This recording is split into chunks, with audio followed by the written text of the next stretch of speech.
السلام علیکم students of class 7th، کیسے ہیں آپ سب لوگ؟ انشاءاللہ اللہ کی کرم سے ٹھیک ٹھاک ہوں گے۔ آئیے سبق کا آغاز کرتے ہیں۔ آپ سب کتابیں کھول لیں، پیج نمبر 64۔ بچوں، پریویس لیسن میں ہم نے چیپٹر سٹارٹ کیا تھا سنگ دلی، یعنی کہ پتھر دل ہونا، سخت ہونا، بے رحم ہونا، کسی پر رحم نہ کھانا، یہ سنگ دلی کا مفہوم ہے۔ سٹارٹنگ میں ہم نے پڑھ لیا تھا کچھ آیات کے حوالے سے۔ فرسٹ پیج تھا، آج ہم سیکنڈ پیج 64 سے سٹارٹ کریں گے ریڈنگ۔ اس میں بھی سنگ دلی کے حوالے سے جو ہے ایک آیت اور بیان کی گئی ہے۔ حضرت موسیٰ علیہ السلام کو جب اللہ تعالیٰ نے نبوت عطا کی تو فرمایا، حضرت موسیٰ علیہ السلام کی جو ہے وہ ہسٹری قرآن پاک میں بہت زیادہ، اگر کسی نبی کا ذکر ہے اور جو واقعات ہیں کسی نبی کے حوالے سے، قوم کے حوالے سے، تو وہ حضرت موسیٰ علیہ السلام ہیں، جن کے بارے میں، جن کے حوالے سے بہت سارے سے واقعات جو ہیں وہ قرآن پاک میں ملتے ہیں۔ اور ایک موقع تھا جب حضرت موسیٰ علیہ السلام کو نبوت عطا کی گئی، اور رسالت، نبی تو وہ پہلے سے ہی تھے، لیکن ان کو جب رسالت عطا کی گئی، جب اللہ تعالیٰ کی طرف سے، یہ کلاسز میں نے آپ کو پہلے بھی نبی اور رسول کا ایک فرق جو ہے وہ بتایا تھا کہ نبی جو ہے وہ پیدائشی نبی ہوتا ہے، اللہ کی طرف سے بھیجا گیا، اور رسالت اس وقت ملتی ہے جب نبی کو اللہ کا جو پیغمبر ہونے کا جو ہے وہ احکام دیے جاتے ہیں اور کسی قوم کی طرف جو ہے بھیجا جاتا ہے، تو وہ رسالت ہوتی ہے، وہ رسول ہو جاتا ہے، اللہ کا پیغام لے کر کسی قوم کی طرف مخصوص کر دیا جاتا ہے، بھیجا جاتا ہے، تو وہ پیغمبر ہو جاتا ہے۔ تو اسی طرح سے جب حضرت موسیٰ علیہ السلام کو رسالت ملی اور ان کو احکامات ملے کہ اب وہ قوم فرعون جو ہے اس طرف جائیں اور فرعون کی طرف اللہ کا پیغام لے کر جائیں اور انہیں بتائیں کہ وہ اللہ کے پیغمبر ہیں، رسول ہیں، اور اللہ کی طرف سے یہ احکام جو ہے وہ لے کر آئے ہیں، تو یہ وہ موقع تھا جب آپ کو جو ہے کوہ طور پر بلا کر جو ہے وہ رسالت عطا کی گئی، اور انہیں کیا احکام دیے تھے وہ یہاں پر آپ کو ملیں گے۔ کچھ اور بھی ڈیٹیل ہے قرآن میں، لیکن یہاں پر خاص طور پہ جو سنگ دلی سے کے حوالے سے آپ کو ایک نوٹ ملے گا اس کے اندر کہ زبان کی نرمی کس قدر ضروری ہے، اور خاص طور پہ نبوت اور رسالت کے لیے بھی اس کی کتنی زیادہ اہمیت ہے۔ اذهب انت و اخوک بیااتی، اذهب جائیں، انت آپ، و اخوک اور آپ کے بھائی، یعنی جب رسالت ملی تھی تو آپ کے جو بھائی تھے ان کو بھی آپ کے ساتھ جو ہے وہ ساتھی بنایا گیا، اور کہا کہ فرعون کی طرف وہ جائیں اور یہ پیغام لے کے جائیں اللہ کا۔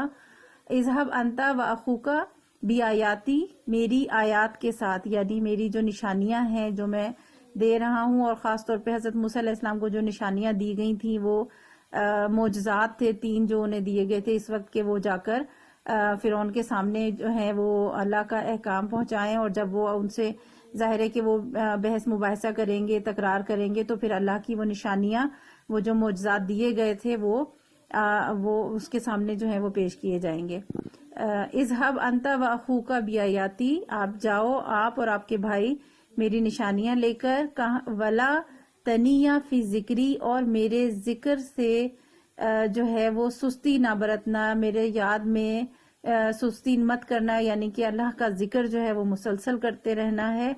اذهبا الی فرعون، آپ جائیں فرعون کی طرف، انہ طغی، وہ سرکش ہو رہا ہے، بہت زیادہ سرکش ہے، فقولا لہ قولا لینا، تو اس سے جا کر بات کرنا نرمی کے ساتھ۔ اب یہاں پہ بھی حالانکہ وہ سرکش ہو رہا ہے، پیچھے کہا گیا اذهبا الی فرعون انہ طغی، اس کی طرف، فرعون کی طرف جائیں، وہ سرکش ہو رہا ہے، یعنی کہ بہت آؤٹ آف کنٹرول ہے، بہت جو ہے وہ بغاوت کرنا، یعنی کیونکہ فرعون جو ہے وہ تو بذات خود جو ہے خدائی کا دعویٰ کر رہا تھا، خدا ہونے کا، تو اس لحاظ سے یہاں پر، اور پھر لوگوں پر ظلم و ستم کی حد کر رکھی تھی، خاص طور پہ قوم بنی اسرائیل کو غلام بنایا ہوا تھا، اور جو ہم باقی اس سے پہلے بھی مختلف چیزوں میں پڑھ چکے ہیں کہ وہ اس نے خاص طور پہ جس طرح حضرت موسیٰ علیہ السلام کی پیدائش کے واقعات آپ نے پہلے بھی پڑھے ہیں کلاسز میں، تو وہ کس طرح کا واقعہ تھا کہ وہ ہر گھر میں جو ہے بچہ پیدا اگر ہوتا تھا میل تو اس کو وہ فوراً اسی وقت قتل کروا دیا کرتا تھا. تو یہ بھی ایک اس کے ظلم کی انتہا تھی قوم بنی اسرائیل پر بھی, اور اس کے علاوہ وہ ان سے جو ہے وہ انتہائی ظلم و ستم کر رہا تھا.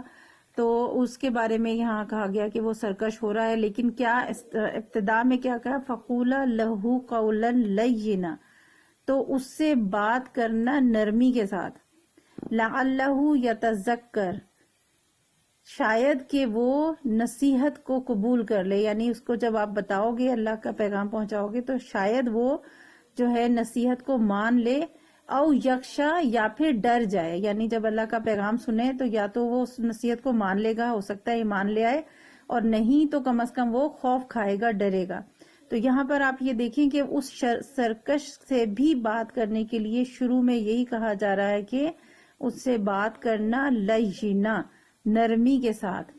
ٹھیک ہے, تو نرمی جو ہے, نرم گوئی, زبان کا نرمی سے استعمال کرنا جو ہے وہ انتہائی اہم ہے. رسالت اور نبوت کے لیے بھی یہی کہا جاتا تھا, اور عام انسانوں کے لیے بھی یہی تعلیمات ہیں کہ انسان جو بات کرے تو میٹھے لہجے میں, نرم لہجے میں بات کرے, سخت الفاظ استعمال نہ کرے. اس آیت کا ترجمہ میں محاورہ پڑھ لیتی ہوں. تم اور تمہارا بھائی دونوں میری نشانیاں لے کر جاؤ اور میری یاد میں سستی مت کرنا. دونوں فرعون کے پاس جاؤ, وہ بہت سرکش ہو رہا ہے. پھر اس کے ساتھ نرمی سے بات کرنا, شاید وہ نصیحت قبول کر لے یا ڈر جائے. حضور صلی اللہ علیہ وسلم نے ہمیں صرف ہدایات اور واعظ و نصیحت کر کے اخلاق حسنہ کی تلقین نہیں فرمائی, بلکہ جو کچھ سکھایا جاتا اس پر عمل کر کے بھی دکھایا. یعنی حضور صلی اللہ علیہ وسلم نے جو بھی ہمیں تعلیم دیتے تھے, تبلیغ کرتے تھے, اخلاقیات کی باتیں سکھاتے تھے, وہ صرف ایسے نہیں تھا کہ ہمیں تعلیم دے دی, ہمیں بول دیا اور بات ختم ہو گئی, بلکہ یہ کہ آپ عملی زندگی میں ایسا کر کے دکھاتے تھے. کبھی آپ صلی اللہ علیہ وسلم نے کسی سے تلخی سے بات نہیں کی, کسی سے آپ نے غصہ نہیں کیا, کسی کو جھڑکا نہیں. ہم پچھلے کئی چیپٹرز میں پڑھتے آ رہے ہیں, پچھلی کلاسز میں بھی پڑھتے ہیں, ہر ٹاپک سے میں ہمیں حضور صلی اللہ علیہ وسلم کی زندگی کی مثالیں ہمارے سامنے آتی ہیں. اپنے غلام سے نرمی اور محبت سے پیش آتے تھے, اپنے جو ایون جو نان مسلمز تھے ان سے بھی بات کرتے تھے تو انتہائی نرمی سے کرتے تھے. وہ لوگ ظلم و ستم کی حد کر دیتے تھے آپ کے ساتھ, لیکن کبھی آپ نے پلٹ کر غصہ نہیں کیا, کبھی آپ نے جھڑکا نہیں کسی کو. تو آپ نے اپنی زندگی میں عمل کر کے دکھایا جو چیزیں ہمیں سکھائیں. آپ صلی اللہ علیہ وسلم نے حضرت عائشہ سے فرمایا, نرمی اختیار کرو, سختی اور بے حیائی سے بچو. بے شک جس چیز میں نرمی ہوگی وہ اسے شاندار بنا دے گی, اور جس چیز سے نرمی چھین لی جائے گی وہ اسے عیبدار کر دے گی. یعنی جو کام آپ نرمی سے کرو گے, اچھے لہجے میں بات کر کے کرو گے, وہ اس سے کام آپ کا آسان بھی ہوگا اور وہ کام بہترین ہوگا. جبکہ اگر کسی کام میں, کسی چیز میں, کسی معاملے میں نرمی نہ ہو بلکہ سختی سے کام لیا جائے گا تو وہ کام جو ہے وہ ٹھیک نہیں ہوگا, بلکہ اس میں کہیں نہ کہیں کوئی خرابی ضرور ہوگی. نبی کریم صلی اللہ علیہ وسلم نے پوری امت کو نرمی اور نرم رویہ اختیار کرنے کی تعلیم دی ہے, لیکن آپ صلی اللہ علیہ وسلم کی تعلیمات کے برعکس سنگ دلی کا رویہ اختیار کرنے والے لوگ ہر وقت چڑچڑے پن کا مظاہرہ کرتے ہیں, لوگوں سے سخت لہجے میں بات کرتے ہیں. انہیں گھر میں ڈانٹ ٹپٹ کرنے اور سخت کلامی کی عادت ہوتی ہے. وہ یہ سمجھتے ہیں کہ دوسروں پر رعب جمانا بڑے پن کی علامت ہے. وہ گھر کے ملازمین کے ساتھ بھی سنگ دلی کا مظاہرہ کرتے ہوئے سختی سے پیش آتے ہیں. بچوں کے ساتھ بھی سیدھے منہ بات کرنا پسند نہیں کرتے, جبکہ اسلام ہمیں دھیمے, میٹھے لہجے اور دھیمی آواز سے بات کرنے کا حکم دیتا ہے. سنگ دلی اور سخت آواز سے بات کرنے سے سارے کام بگڑ جاتے ہیں. یہ تمام وہ چیزیں ہیں جو بھی میں نے آپ کو پچھلے لیسن میں بھی سمجھائی تھی کہ انسان جو ہے اس سے ہمیشہ نرم اور دھیمے لہجے میں بات کرنی چاہیے, خواہ وہ آپ کے دشمن ہی آپ کے سامنے کیوں نہ کھڑا ہو. لہجے کے اندر سختی اور تلخی جو ہے وہ معاملے کو ہمیشہ بگاڑ دیتی ہے.